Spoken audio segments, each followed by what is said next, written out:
কলকৰ হাইস্কুলৰ প্ৰধান শিক্ষক মহোদয়, লগতে মোৰ প্ৰিয় শিক্ষাগুৰুসকল আৰু মই GS সাধাৰণ সম্পাদকত প্ৰতিদ্বন্দ্বিতা।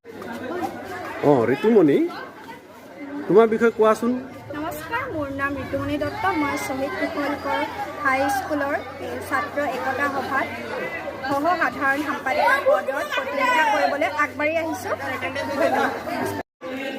আজি শ্বহীদ কুশল কোঁৱৰ হাইস্কুলৰ ছাত্ৰ একতা সভাৰ নিৰ্বাচনৰ বাবে আমাৰ ভোটাৰসকল নিজৰ ভোটাধিকাৰ সাব্যস্ত কৰিবলৈ এয়া বৰ দীঘলীয়া শাৰী পাতি আছে।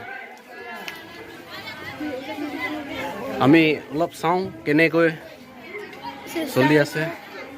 এয়া আমাৰ পুলিং বিষয়াসকল, এইফালে আমাৰ ভোটাৰসকল নিজৰ ভোটাধিকাৰ সাব্যস্ত কৰি আছে।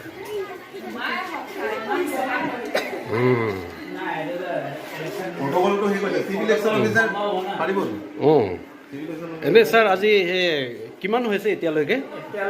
ভোটাৰ শেষ হৈছে ন? ঠিকে আছে। এই আমাৰ first polling, second polling, third polling, এফালে আমাৰ BLO বাইদেউসকল, এফালে গাঁও বুঢ়া।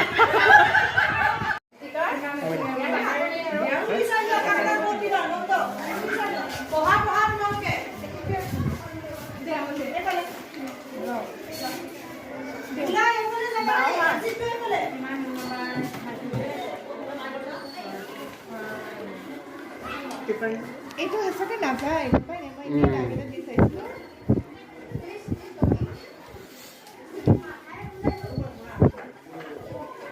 এয়া আমাৰ এগৰাকী ভোটাৰে বেলট পেপাৰ গ্ৰহণ কৰি এতিয়া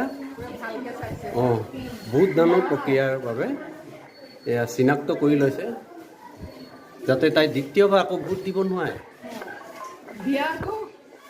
তাৰপিছত এইফালে আমাৰ ভোটাৰসকলে কনফিডেন্সিয়েল এৰিয়া হয় বাৰু। মই সাংবাদিকক আচলতে সোমোৱাৰ সেইটো নাই। এইফালে বেলট বক্সত বেলট সোমোৱাই দিয়া হৈছে। AGS Ritumoni Dutta, sports Sushree, culture Mahalisha, magazine Rashmita Orang.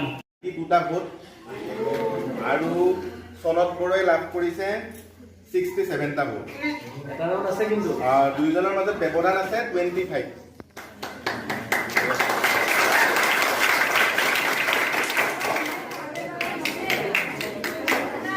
দ্বিতীয় ৰাউণ্ডৰ অন্তত AGSৰ কাৰণে ধনঞ্জয় গড়ে লাভ কৰিছে 66 ভোট, সংগীতা খাকলাই লাভ কৰিছে 45 ভোট, ঋতুমণি দত্তই লাভ কৰিছে 38 ভোট।